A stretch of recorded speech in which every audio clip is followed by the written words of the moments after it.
Luke, congratulations, back-to-back wins in the Premier League, some blistering darts. You must feel on cloud nine right now. Yeah, I'm really, really pleased. When I walked into the room in Cardiff, I thought, within 2 weeks would be the goal. That, to win 2 weeks out of the 16 would be that was what I set myself. But to do it back to back is really tough because we know all the fantastic players in this league are, really tough to beat. So I was really, really pleased to do it back to back.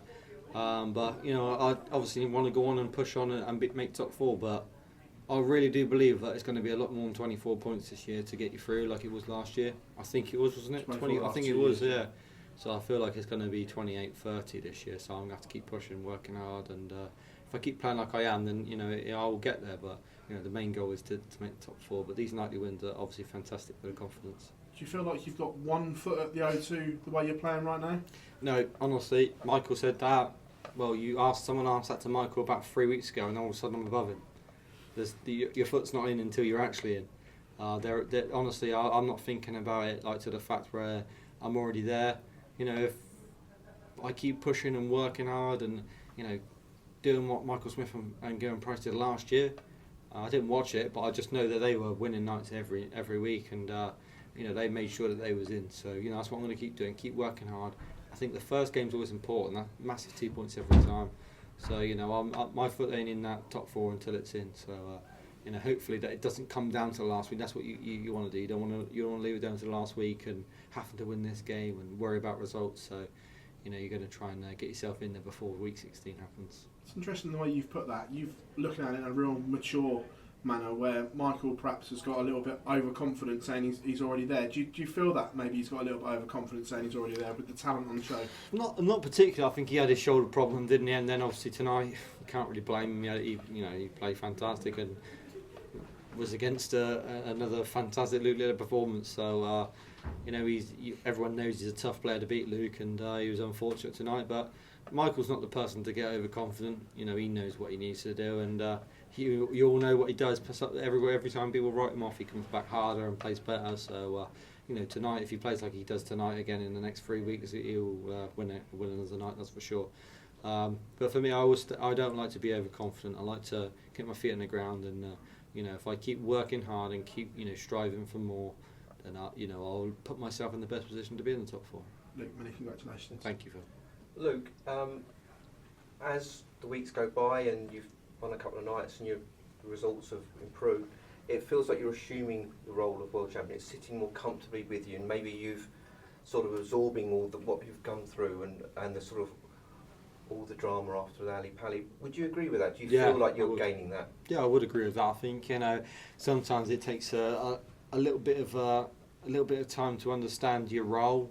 Obviously, when you've done something that I was dreamed of doing and it's happened, all the pressure sits on your shoulders, and then maybe you just you try too hard to make everything happen. And the way I played on the back end of 2023 was fantastic. Maybe I was trying to replicate that too much. But I think I'm replicating even better standards now than I was last year. So, for me, I feel like the game I'm playing is in a good place.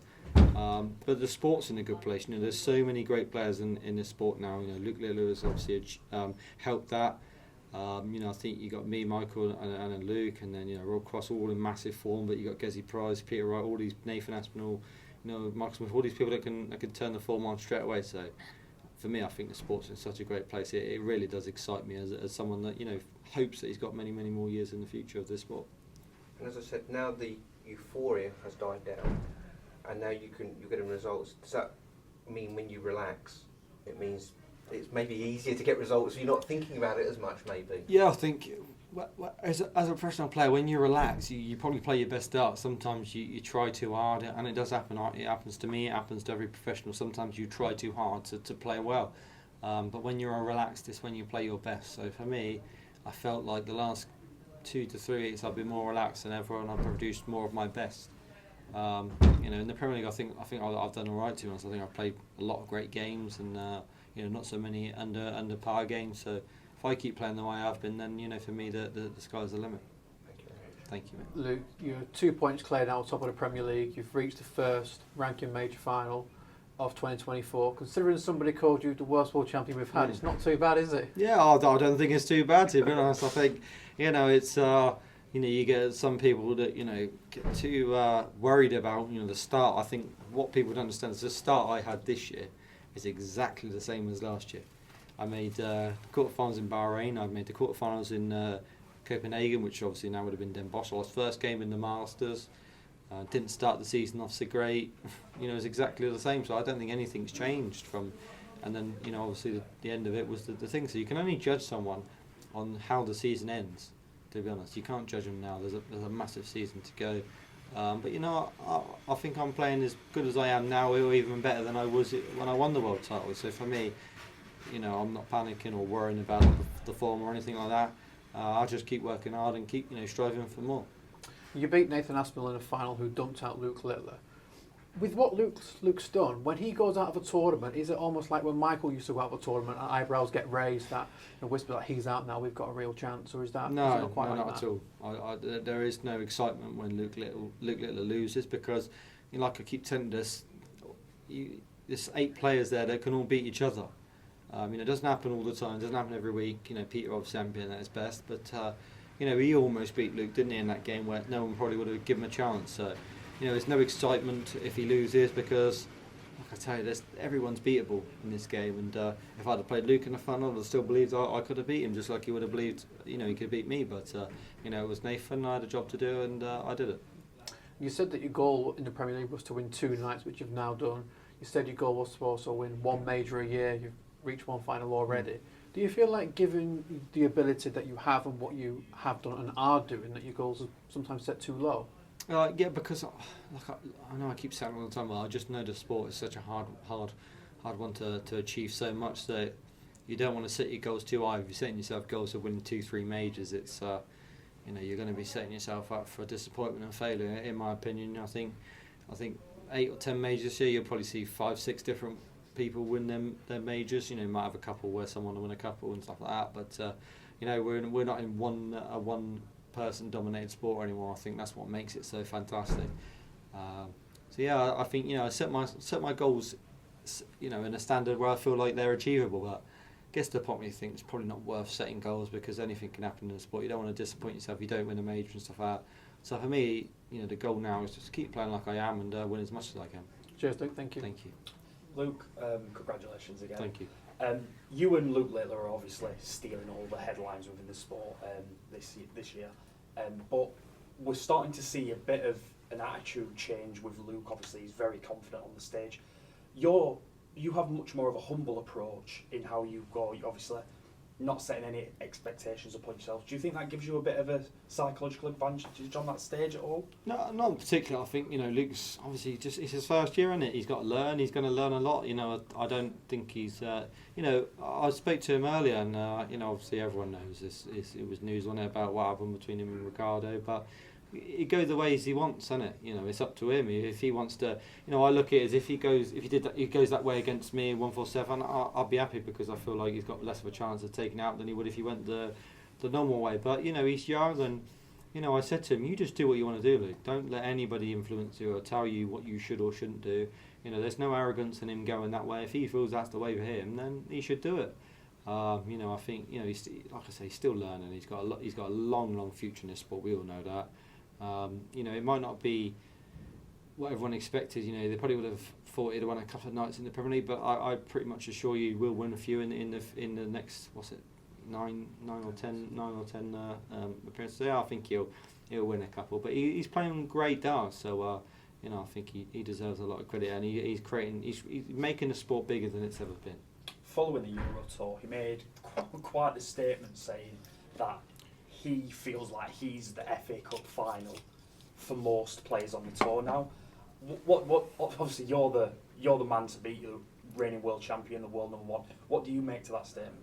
I don't think he meant that. I think his managers and his dad said, these people, if they're going to act like that, it's their cup final, and obviously Luke knows that us players, they ain't our cup final. I've beat him in the biggest cup final in the world, so I don't think Luke said that out of his mouth. Maybe some of the lower ranked players it might be, because when they play him, they look at it as, well, if I beat him, it's my name in lights. And I think that they might try too hard in it. It might not be their cup final, but they may look at it as more than just a win. So it could be right in a way a little bit. But obviously the top players won't look at it that way. We'll look at it as if we play him week in, week out. So they can't be no bigger than the Worlds which I won. But that didn't come out of Luke's mouth anyway. So I don't think that he says them type of words. And I don't think he thinks that anyway himself. Have you, obviously you are the man to beat, you're the world number one. Have you felt any difference on that stage over the past 2 or 3 months prior to winning the world and going on your amazing run towards? No, not at all. I think I don't. I go up there and my dream was always to be world champion. The media that comes with it, I feel sorry sometimes for Luke because he has to take it all, and it's very busy. But for me, I don't care if I get the media or I don't. For me, my dream was to be world champion. I achieved that, and if that comes with loads of media, I'd have had to accept it. But he's taken a big burden off my back in a way, which is I do feel sorry for him sometimes. But I think he's handling it really well. He's a really respectful kid, and I think he's going to Comic Relief on Friday, and that's fantastic for the sport once again. So and he could easily say no, and he's not. He's doing it. He's working hard for our sport. So I really appreciate all the hard work he does, and people don't realise how busy he is. Thanks for your time. Congrats again.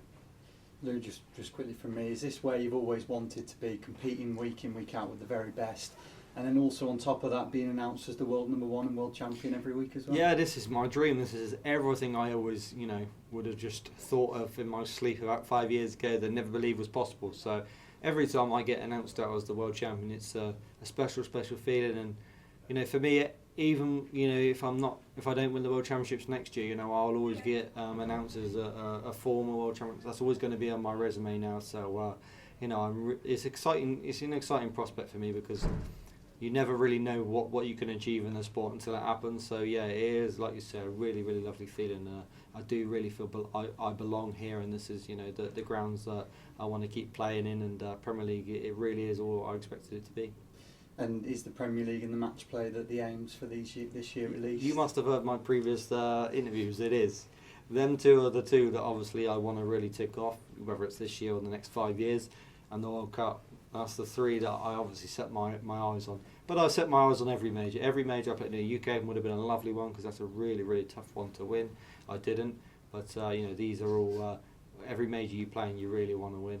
Obviously, I want to retain my world title as well. That's the number one. But before that, the match play, the Premier League and the World Cup are the three that, if I can win one of them, I'll be really, really pleased. Cheers, Luke. Thank you. Thank you. Luke, congratulations. Thank you. Heading into this week, you've averaged 102 in the Premier League across 6 weeks, which is incredible. It's almost as if being world number one's elevated your game. You said you don't care about money. Is legacy more important to you? Yeah, it is. I think, like, what I mean is if you keep striving for more and keep winning, the money takes care of itself. So, when you're up there and you want to double to win the night, you're not thinking, oh, that's 10 grand in my back pocket. You're really not. You're thinking, it's 5 points, it's massive, put yourself in the semi-finals, and obviously you can win more, can't you? So, money does not motivate me. Winning titles really does now.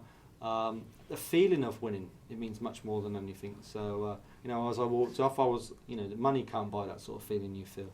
I was really, really pleased with tonight. I expected a tough night, and I got a tough night, so I'm really pleased that I won it. And prior to this tournament, you've announced you're not going to take part in the Players' Championship 5 and 6 in Germany. Is there a particular reason for that all? Well, honestly, it's one reason is that, my schedule would have been 10 days away from home, and I've got a young son and a stepdaughter and a family that, I owe it to them to be at home a little bit more. So, it's a nightmare getting to the place as well from where I live, Manchester. It's like 2 flights or a flight and then a 3-hour train, and it's, really tiring. So, I had to break it up, to be honest. I can't do 10 days away. Like I said, I've got a young son and I miss him too much. So, as much as I love playing darts, there has to become a break in between where I have to understand that I can't play and everything.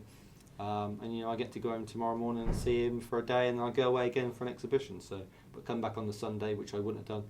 And I get Monday, Tuesday, and then fly away Wednesday again. So it's really, really tough, but you have to manage it. And obviously you wear the blue shirt. We've seen you wear the red in Bahrain. Are we going to see green for Ireland? Well, we was going to, But unfortunately, a few of my shirts got lost at the start. I had a Cardiff one, a Berlin one. I had a few ready-made, and unfortunately, they got lost, and I didn't get them. So I thought I can't really do it halfway through. But you know, my granddad was Irish, fully Irish. He was born in Ireland. My mum's half Irish, so you know, it's a special place for me. And you know, I haven't actually played in Dublin before, like on the stage. I think I qualified for the Grand Prix the year after it left there. So you know, it's going to be very special, especially for my mum, to watch me play in you know, a country where her dad was born. So very special place for me. And I've heard that it's one of the best crowds. So I'm honestly really looking forward to next week to the show. And I hope I can get the hat trick and win it in, you know, not my home country, but you know, for my family's sake, it's their second country. Cheers. Thank you. Thank you.